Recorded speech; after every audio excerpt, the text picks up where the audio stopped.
Now that we've defined the hyperbolic cosine in terms of exponentials and also the hyperbolic sine in terms of exponentials, and we've seen that you can also write the equivalents to tangent, secant, and cosecant in hyperbolic functions, let's have a look at how these functions look like. Let's start first with the hyperbolic cosine. That's e to the power of x plus e to the power of minus x divided by 2. If we look at the expression of the hyperbolic cosine, we realize that this must be an even function.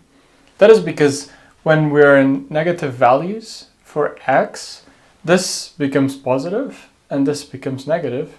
And when we go to positive values, they flip. So it means that the function will have the same value in y when we go to negative values and positive values. The other thing that you can check is the value of the hyperbolic cosine at 0, which is actually 1. That's because you get 1 plus 1 divided by 2. And because the function is even, it actually does something like this.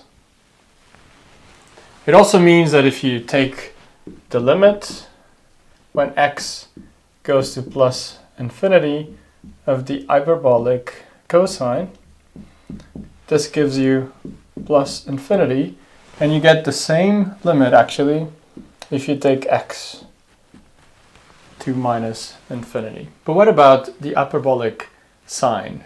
Well, for that, let's clear the board very simply. Quick physics 101 magic.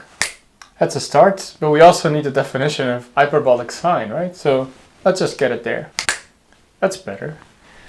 Now with this definition, we can see that the hyperbolic sine is not going to be an even function. It is actually going to be an odd function.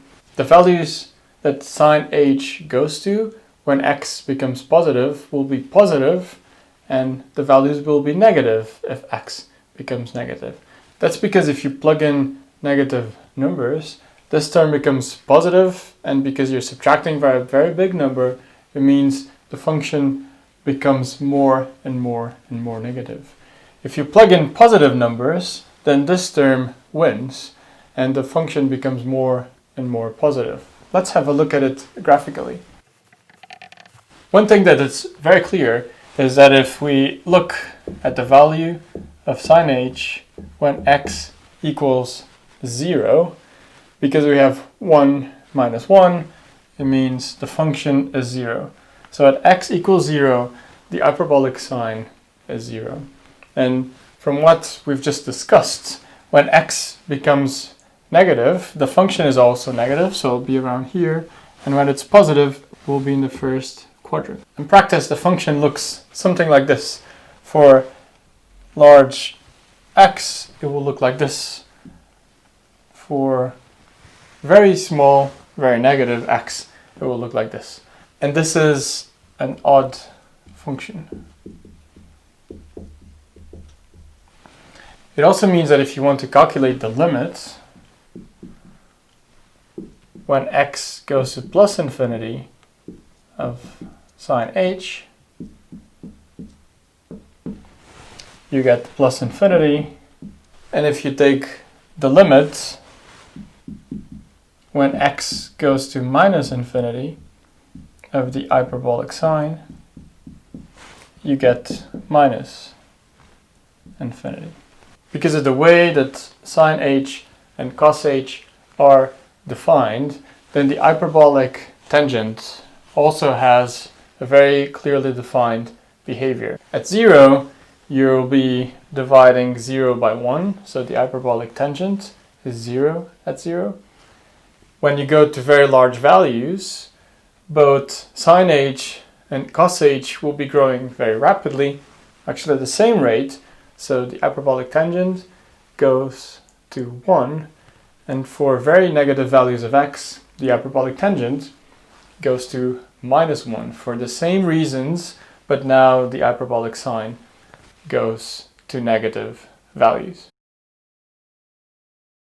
Because of the relationship between hyperbolic functions and exponentials, it's perhaps not surprising that the inverse functions, for example, the arc cos h or the arc sine h, are given in terms of logarithms, like you can see right here.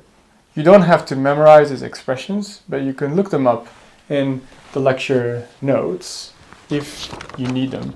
But it's important to realize the connection between inverting exponentials and you retrieving logarithms. One important question though, because this is functions and differentiation, is how do we differentiate hyperbolic functions?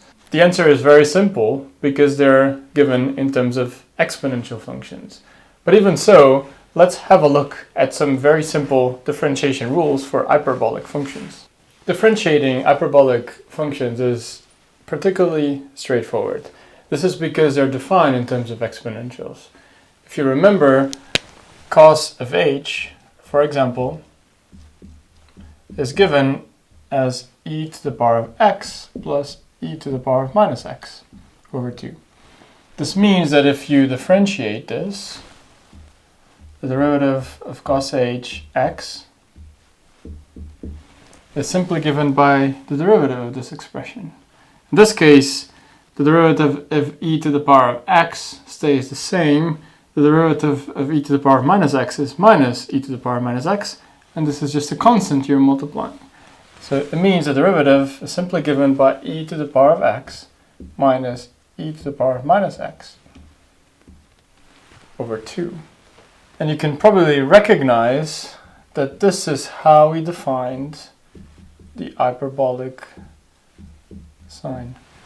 You can already see a big difference between the trigonometric cosine and the hyperbolic cosine, in the sense that if you differentiate them, you do get sine, but for the hyperbolic one, there is no minus sign, which means it's even easier, but it's very important to remember the differences. Now, what if we differentiate sine h? In this case, if we do it, we're differentiating this expression, and we can follow the same logic. The derivative of this part is just e to the power of x. This is just a constant that we're going to multiply in the end. And the derivative of e to the power of minus x is minus e to the power of minus x. Minus minus gets you plus. So the derivative of sine h of x is simply given by e to the power of x plus e to the power of minus x divided by 2, which is the hyperbolic cosine. For hyperbolic functions, the derivative of cos h is sine h, the derivative of sine h is cos h. There is no minus sign.